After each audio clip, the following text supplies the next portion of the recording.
আজকে বানাবো মাছের ডিমের বড়া।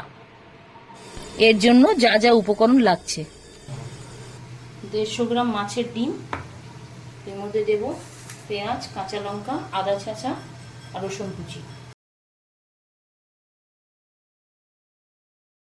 2 চামচ কর্নফ্লাওয়ার,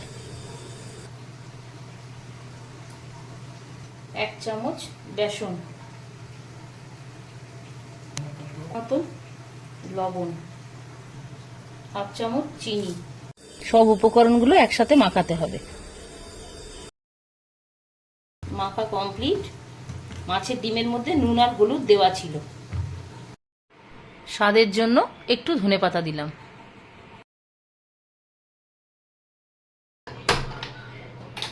কড়াটা বসালাম, এবার রিফাইন তেল দিলাম। তেলটা গরম হয়ে গেছে, বড়াটা ছেড়ে দিলাম।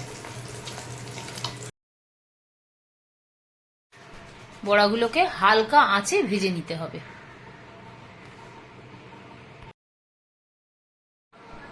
বড়াগুলো ভাজা হয়ে গেছে, এবার আমি তুলে নেব। রেডি আমাদের মাছের ডিমের বড়া।